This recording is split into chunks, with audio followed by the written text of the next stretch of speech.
Mesdames et messieurs, bienvenue à cette nouvelle édition du journal Le Vrai sur votre chaîne. La loi électorale a été adoptée lundi au Parlement et transmise au Sénat pour une seconde lecture, continue de susciter des remous au sein de l'opposition, partie prenante du gouvernement.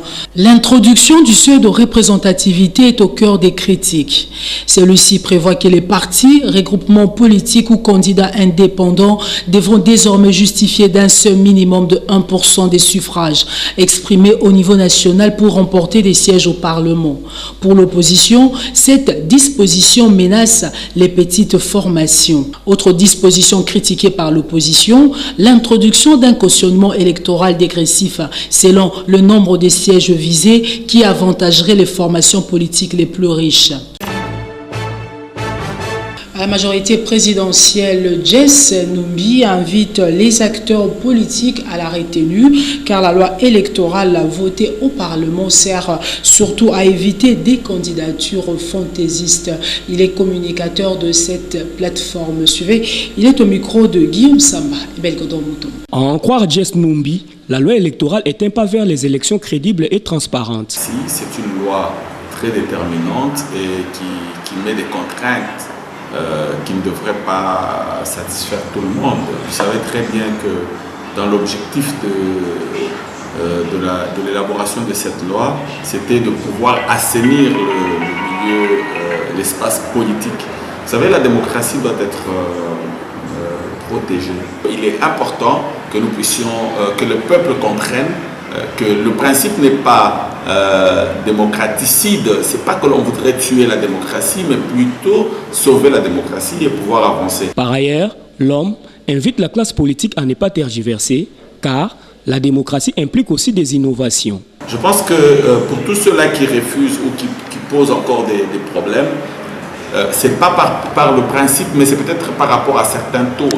C'est le cas par exemple de la caution, c'est le cas par exemple du pourcentage, parce que certains estiment qu'il faut aller jusqu'à 0,25, les autres estiment que l'on puisse se rabattre plutôt à un seuil par province plutôt qu'un seuil au niveau national. Le vote de la loi électorale est un pas important vers les élections prochaines. C'était une contrainte que nous sommes en train de déverrouiller. Je pense que c'est encourageant et nous devrions plutôt applaudir et avancer.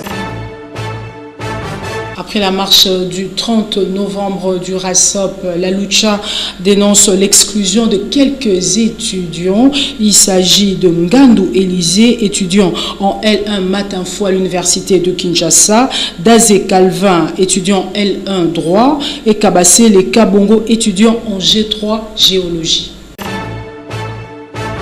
Dans le reste de l'actualité, le rapport publié par l'ONG internationale Human Rights Watch accusant le régime Kabila au sujet des rebelles M23 continue de susciter des vagues de réactions au sein du microcosme socio-politique congolais. Approché, Maître Jean-Claude Katende, président de l'Association africaine de défense des droits de l'homme, Azado, en sigle, vide son carquois.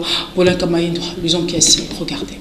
Commentons la réaction du gouvernement au sujet d'un rapport de Human Rights Watch sur des rebelles de M23 infiltrés pour réprimer des manifestants. Jean-Claude Katende avance une hypothèse.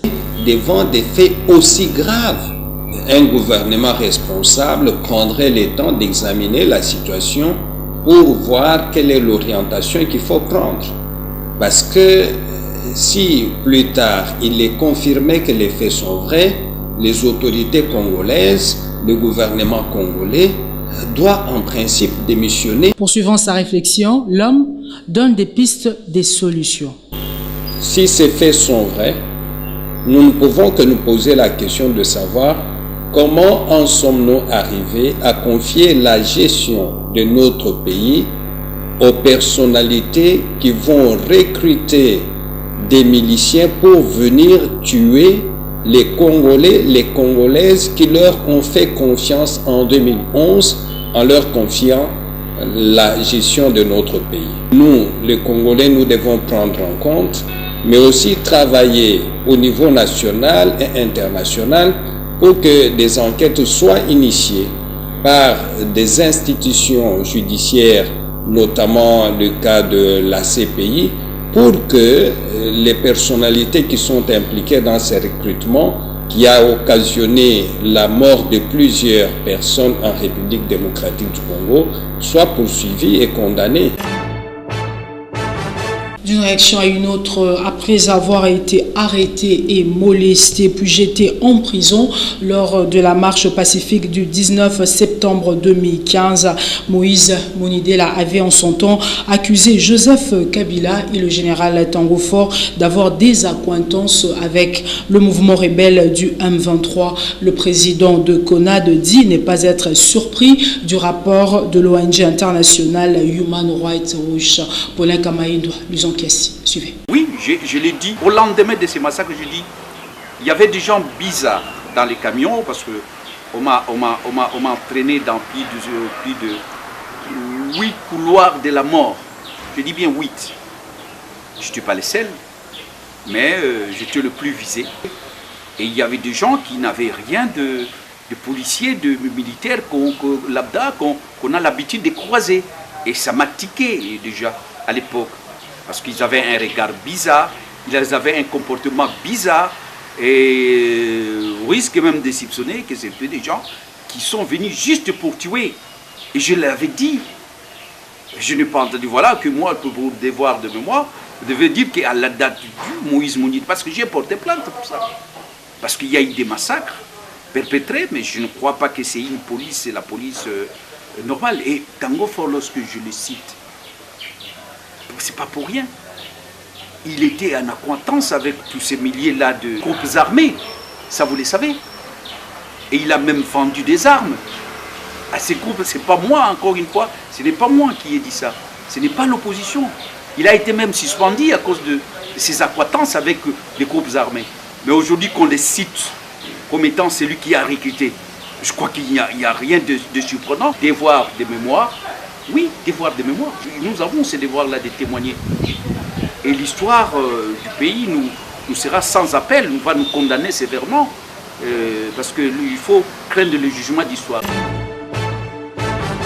Autre chose à présent, les SECO, parti cher à l'honorable Adam Bombolé, avait organisé ce week-end une matinée politique concernant les enjeux de l'heure. C'était au sein de son parti politique dans la commune de Bandalungwa. Jocelyne Longa pour les détails. Au cours de cette matinée politique, il a été question de mobiliser les Congolais sur l'avenir du pays. D'entre deux jets, le secrétaire général du parti, Patrice Olenga, a exhorté les participants à s'impliquer en vue d'obtenir une alternance démocratique. De son côté, Maurice Njoli, secrétaire national en charge avec l'extérieur, s'est attelé sur les objectifs de l'ESECO. Enfin, Jean-Claude Bumba, secrétaire national en charge de la mobilisation, s'est appesanti sur les questions d'actualité, notamment le projet de loi électorale. C'est le moment pour le secrétaire général de l'ESECO de circonscrire l'événement. Le but poursuivi pour cette matinée, c'est de mobiliser nos troupes de l'ESECO, Ensemble Changeons le Congo, et pour voir ce que nous pouvons exactement faire pour nous sortir de cette impasse de la Kabylie. Nous sommes ce que nous sommes un parti vrai. Nous voulons le changement impératif selon les principes de base. Travaillons avec le peuple et non pas sans le peuple. Pour sa part, Jurès Bagoti, coordonnateur de la jeunesse de l'ESECO, appelle le jeune congolais à se prendre en charge. Les gens doivent aller dans la rue, s'aimer des troubles, faire beaucoup de choses à la fois. Et à chaque parti, ses stratégies, c'est que vrai. Nous avons les nôtres. Nous voulons une jeunesse consciente qui va se prendre en charge et qui peut changer les choses. Notons que l'ESECO s'est dit déterminé pour le changement du Congo. Rendons-nous en France à présent. Il a fait savoir à ses fans qu'il remonterait sur scène en 2018. C'est une promesse qui ne pourra pas tenir. Cette légende française du rock, Johnny Hallyday, a été vaincu par un cancer la nuit de mardi à mercredi. Des détails dans ce décryptage. Suivez. La France pleure Johnny Hallyday. Le monstre du rock était âgé de 74 ans et souffrait du cancer de poumon depuis près d'1 an, pour lequel il subissait des soins réguliers. De son vrai nom Jean-Philippe Smets, il est né le 15 juin 1943 à Paris, d'une mère française, d'un père belge. Jeune dans une France d'après-guerre, il sera traité de bâtard, de fils de boche, de fils de divorcé. Plus tard, la légende Johnny va récupérer tous ses stigmates sociaux pour les convertir en signes positifs. En près de 60 ans de carrière, il va aborder presque tous les genres musicaux et séduire 4 générations de Français. En près de 60 ans de carrière, il va aborder presque tous les genres musicaux et séduire 4 générations de Français. Il a enregistré plus de 1000 titres, composé une centaine de chansons et vendu 110 millions de disques. Par sa voix de lion, Johnny Hallyday a révolutionné les mentalités au sein des médias.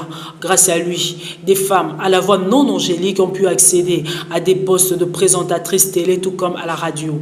Ses prestations étaient marquées par de nombreuses mini-émeutes émaillées de multiples dégradations par ses admirateurs. Sa mort a suscité de nombreuses réactions du côté des stars comme Céline Dion, Lenny Kravitz et du côté des politiques. Le président Macron a lui aussi rendu un hommage dans un communiqué publié par Élysée. À Kinshasa, l'on se souvient de son passage de 1967 où il a livré un concert devant un public sympathique au stade Tata Raphaël. Nous en sommes à la rubrique de Devoir de mémoire, cette page qui permet à l'opinion de se rappeler des déclarations et propos tenus par les acteurs politiques. En ce jour, nos projecteurs sont braqués sur Jean-Lucien Boussa. Regardez.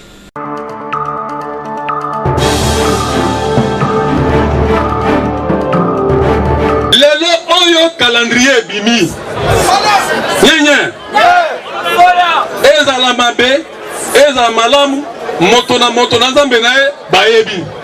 Il faut un calendrier cohérent, réalisable, qui ne viole pas la Constitution.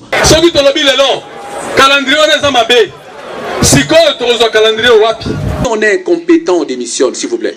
Il ne faut pas distraire le peuple congolais. Gouvernement, République.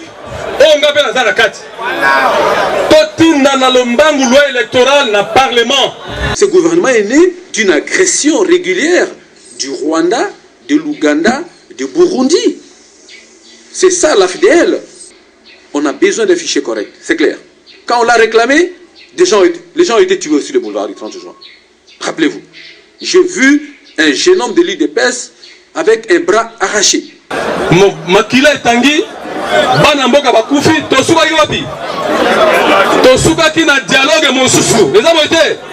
Nous n'avons jamais été d'accord pour le dialogue. Ah non. Nous avons été contre le dialogue version Kabila. Simplement parce qu'ils sont allés revendiquer un droit en démocratie. Le 19 janvier, le CDR était présent.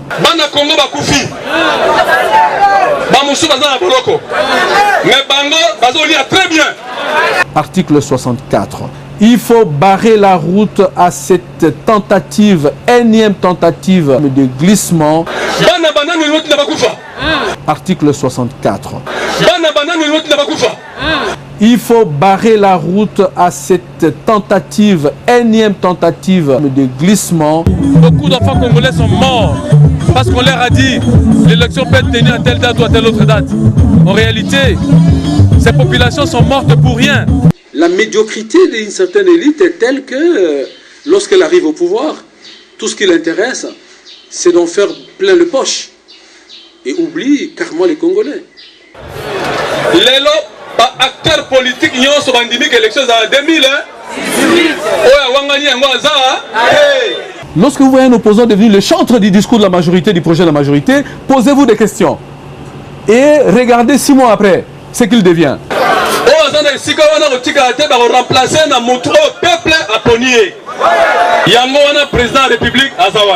C'était juste l'occasion pour Kabila de se légitimer en prenant quelques opposants. À part le fait que quelques opposants vont à la mangeoire pour chercher un peu de pain, pour eux-mêmes et non pour les Congolais. Les problèmes restent entiers. Ce qu'on attend de M. Kabila, c'est qu'il se prépare psychologiquement à prendre sa retraite au niveau de la présidence, parce que le 27 novembre, il ne peut pas être président. Mais il y a lobby mandat Kabila Sili. Mais il y a aussi raté. Respect de la Constitution, notamment en ce qui concerne le mandat du président. C'est clair. Mais il y a lobby mandat Kabila Sili. Mais il y a aussi raté. C'est lui qui a été élu par l'ensemble des Congolais. J'attends que le président Kabila se prononce sur le cas d'assassinat de M. Jean-Faustin Atozombi à Maïla, Angaliema par des hommes à main armée. Heureusement que très bientôt le mandat va finir et qu'un nouveau président sera à la place. Mais il y a lobby mandat Kabila Sili. Mais il y a aussi raté. Aujourd'hui, je viens d'attendre du président de la République que tout le monde doit déclarer ses biens, mandataire public. Mais lui-même doit commencer par déclarer ses biens.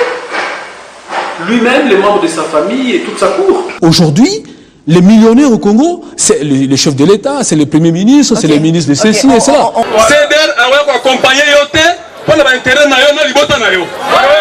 Est-ce qu'on est en politique pour servir ses intérêts personnels?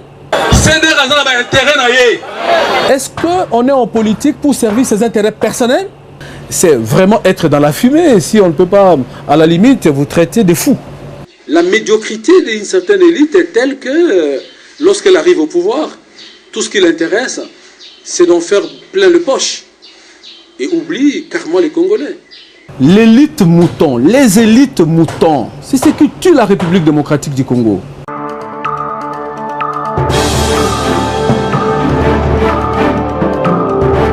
Trois ans d'anniversaire, ça se fête. À cette occasion, le journal universitaire organise une soirée de gala ce samedi 9 novembre à Africana Palace dans la commune de Lingwala. Regardez.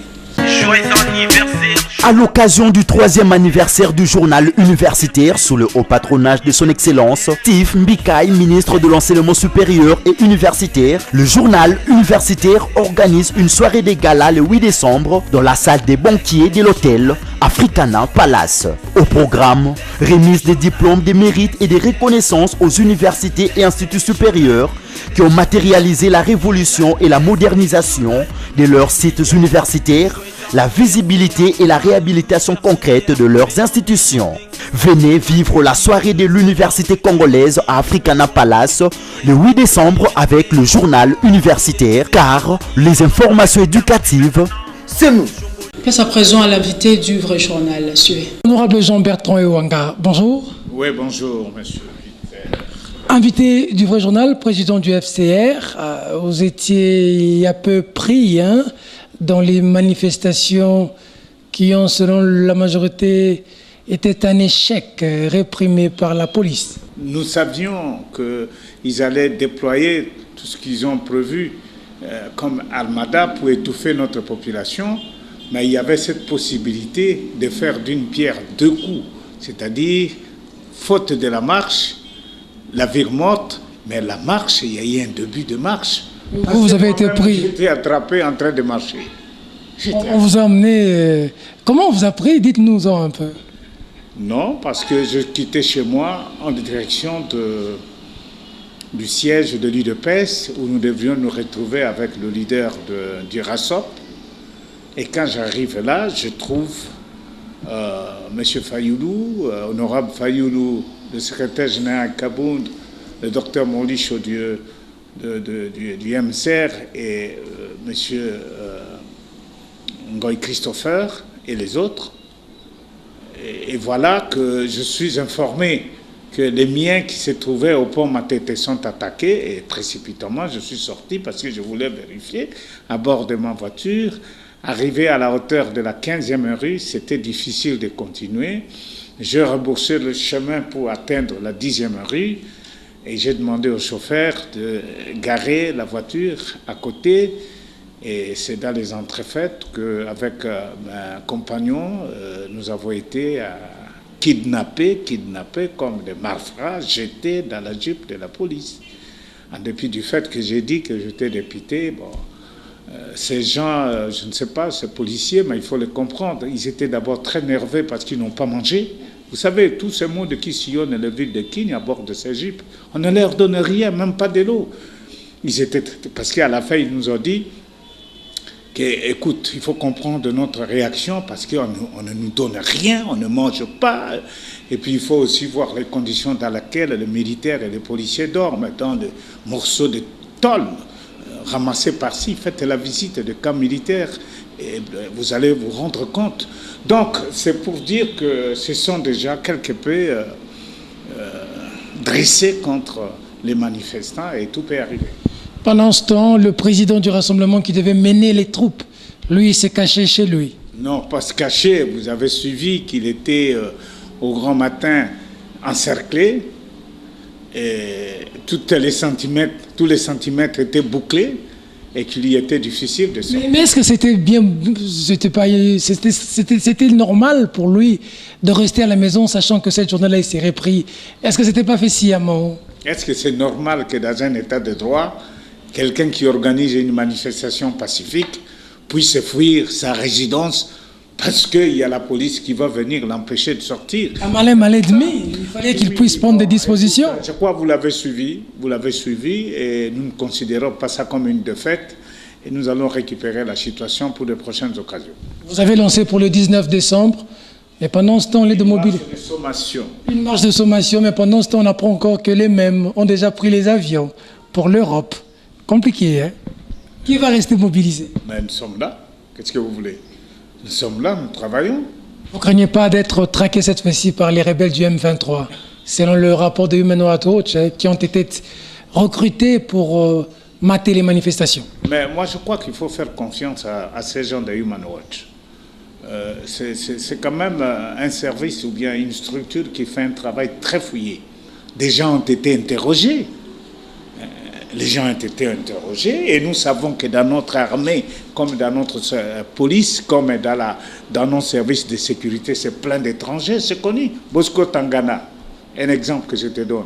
Un général, lieutenant général des forces armées congolaises. C'est après que nous saurons qu'il est rwandais. Et ce n'est que la partie visible de l'iceberg. Et les manigances, toutes ces manigances-là, c'est possible. Vous savez, quand nous sommes présentés au niveau de l'étrangère, la police nous range, nous étions assis pour nous donner les orientations parce qu'ils ont décidé qu'on rentre à la maison. Mais subitement, il y a un gaillard qui amène des cocktails Molotov enfermés dans un sac et il les plante devant nous. Et on voulait les filmer. Et nous avons mis en garde en disant, si vous le faites, nous allons porter plainte contre la police. Vous fabriquez des cocktails Molotov, vous voulez les mettre devant nous pour faire passer le message comme quoi ça vient de nous. Et ils ont retiré. C'est quand même d'une gravité énorme qu'un gouvernement d'un pays recrute des rebelles pour traquer sa propre population. Je ne sais pas si vous vous rendez compte de la gravité des... Quand vous dites rebelles, le gouvernement a d'abord commencé par fabriquer des maïmaï, non? Tous les maïmaï que nous avons au Congo, qui les a fabriqués et qui les a armés, c'est le gouvernement congolais. Il faut que l'histoire est têtue. C'est le gouvernement congolais. Et ils ont toujours eu des habitudes pareilles. Moi, je ne vois pas un élément nouveau là-bas. Il n'y a pas d'élément nouveau. Il y a des seigneurs de guerre qui sont dans l'armée, qui sont dans la police, qui sont même parmi les politiciens. C'est connu dans notre pays. Alors, qu'est-ce qui vous surprend là-bas? Moi, je ne vois aucune surprise. Pendant ce temps, la loi électorale est passage en force à l'Assemblée nationale par les députés de la majorité qui sont majoritaires. Vous, de l'opposition, vous avez séché, vous avez fouillé le débat. Votre réaction par rapport à ça? Non, vous savez, le régime est fini. Le mandat de M. Kabila est terminé, ça fait une année passée. Toutes ces gesticulations vont s'arrêter un moment. Et s'arrêteront. Ils veulent maintenant nettoyer la classe politique parce qu'ils ont eu énormément d'argent qu'ils gardent dans les paradis fiscaux, Panama Papers, Paradis Papers, c'est connu. Et ils veulent nous imposer un régime d'argent, c'est-à-dire celui qui a l'argent peut faire la politique. Non, nous sommes un pays post-conflit et nous allons sûrement avec cette attitude vers des conflits. Et la gestion du pays demande un consensus. Les pactes républicains de Sun City est en train d'être dilué par l'artisan principal de Sun City qui se trouve être M. Kabila. Fini les partis mallettes, hein? Tous les FCR et consorts, c'est fini, hein? Vous allez être jetés. Non, c'est pas fini. Parce qu'il y a une chance qui est donnée à tous ces partis politiques, c'est qu'ils peuvent se retrouver dans de grands regroupements. Ce n'est pas fini. Mais l'idée en soi d'une loi qui joue sur un seuil, ce n'est pas mauvais d'une manière politique. Mais ce qui est le plus dangereux dans cette loi, c'est la machine à voler. Je veux dire à voter, à tricher. C'est cette machine-là qui cherche à remettre M. Kabila au travail. C'est ce qui va arriver. Kabila n'étant pas candidat, donc il est exclu. Hein? Il n'est pas candidat, mais il peut devenir Premier ministre. Vous avez connu l'expérience avec la Russie. La Russie, et s'il a une majorité au niveau du Parlement, mais cette majorité qui va fabriquer artificiellement peut modifier la Constitution et faire de lui un candidat. Le danger, c'est cette machine à voter, que l'innovation de Nanga. Je ne sais pas là où ils ont trouvé. Qui a été adopté. Hein? Tout ceci, il faut rappeler après la rencontre de l'hôtel du fleuve. Hein? Adopté après motivation. Motivation de quoi? Motivation, beaucoup d'eau a coulé au palais du peuple. Ça veut dire?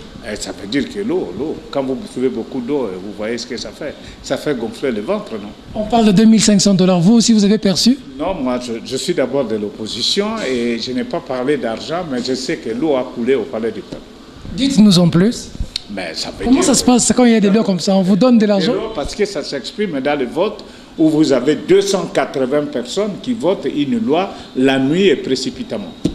C'est que l'eau a coulé. L'eau continue aussi de couler même au gouvernement où les ministres de l'opposition s'en prennent au Premier ministre, disant que le projet de loi adopté au Conseil des ministres n'est pas celui adopté à l'Assemblée nationale. Mais non, mais vous parlez de quel ministre? S'ils sont le véritable ministre de l'opposition, nous devrions nous attendre à une crise gouvernementale. Après avoir dénoncé cela, ce qui reste, c'est quitter le gouvernement. Il faut qu'ils quittent. Il ne faut pas que ce soit trop tard pour eux. Moïse Katumbi viendra ou ne viendra pas, ou même jamais, comme le veut certains. Ben, Moïse Katumbi est fils de ce pays, je dirais digne fils de ce pays, et il doit revenir, et il y a une programmation pour ça. Et les gens sont en train de travailler pour qu'il rentre au pays de saison 7, ça c'est évident. Un message à la nation qui vous a suivi. Ben, c'est de savoir que le rassemblement a commencé à prendre des initiatives que nous considérons heureuses pour sauver le pays. On a toujours dit que les leaders ne sortent pas, mais nous sommes sortis sans le peuple. Sans Félix. Mais je crois que cette fois-ci, le peuple, nous avons annoncé le 19, nous serons dans la rue. Ce sera encore sans Félix. Et nous pensons que Félix, il sera le nôtre. Et ensemble, nous pouvons changer l'ordre. Et on peut même faire tomber cette fameuse loi si le peuple accepte de manière non violente à s'engager pour le changement dans notre pays. Les mannes ne tomberont plus du ciel, les commandos ne viendront pas du ciel pour sauver le Congo. La survie de notre pays dépendra de nous-mêmes et de notre sang. Honorable Jean-Bertrand Ewanga, merci. Merci bien. C'était l'honorable Jean-Bertrand Ewanga, l'invité du Vrai Journal. Merci de la sympathique attention que vous nous avez accordée à Kinshasa ainsi que partout d'ailleurs dans le monde. Mesdames et messieurs, ce journal est terminé. Au revoir.